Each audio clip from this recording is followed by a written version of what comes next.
Leo's Tech Talk. Video 5.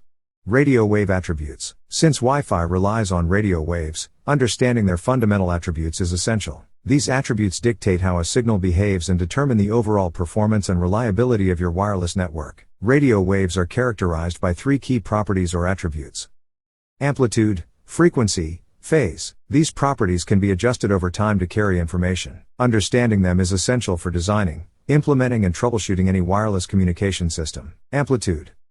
Amplitude represents the strength or power of a radio wave. It is similar to the effort required to pedal a bicycle over a distance. Greater amplitude means more energy and a stronger signal that can travel farther. In wireless communication, amplitude can be varied to carry information using amplitude modulation, AM.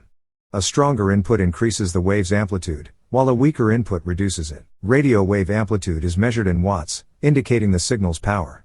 Since watts follow simple linear math, doubling 10 milliwatts gives 20 milliwatts. No complex calculations needed. Amplitude can also be expressed in dBm, decibels relative to 1 milliwatt. Here, 0 dBm equals 1 milliwatt. Values above 1 milliwatt are positive and those below are negative. The M in dBm serves as a reminder of the 1 milliwatt reference point. You can adjust the transmit power of most client cards and access points. For example, some access points allow you to set the transmit power in increments from -1 dBm or 0.78 milliwatt, up to 23 dBm or 200 milliwatt. Frequency. The frequency of a radio wave is the number of times per second that the signal repeats itself. The unit for frequency is hertz, which is actually the number of cycles occurring each second. In fact, an old convention for the unit for frequency is cycles per second. 802.11 WLANs use radio waves having frequencies of 2.4 GHz, 5 GHz and 6 GHz, which means that the signal includes 2,400,000,000, 5 billion and 6 billion cycles per second respectively. Signals operating at these frequencies are too high for humans to hear and too low for humans to see. Thus, radio waves are not noticed by humans. The frequency impacts the propagation of radio waves. Theoretically, higher frequency signals propagate over a shorter range than lower frequency signals.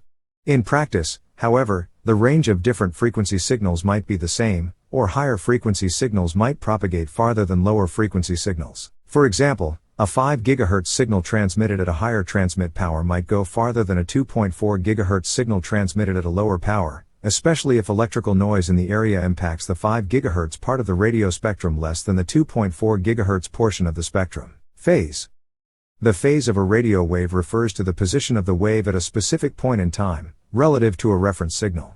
It indicates how far along the wave has progressed in its cycle compared to another wave or a fixed time marker. To better understand this, imagine a sine wave representing the radio signal.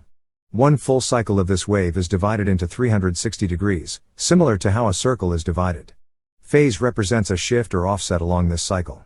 If two waves start at exactly the same point in time and follow the same shape and frequency, they are said to be in phase. Their peaks and troughs align perfectly. However, if one of the waves is delayed or starts at a different point in its cycle, it's said to have a phase shift. For example, a 90-degree phase shift means the wave is offset by 1/4 of a full cycle.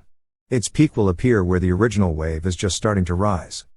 A 180-degree phase shift means the wave is completely out of phase. Its peak aligns with the trough of the reference wave. Phase becomes particularly important when multiple signals are combined or compared, such as in advanced wireless communication techniques like phase modulation, where data is encoded by changing the wave's phase. Multiple input, multiple output, MIMO systems, which rely on precise phase relationships between antennas. Interference management, since two waves that are out of phase can cancel each other out, called destructive interference, while those in phase can strengthen each other, called constructive interference. Let me know your thoughts in the comments if you found this video informative and helpful. In our next video, let's see RF system and its components. Thank you for watching.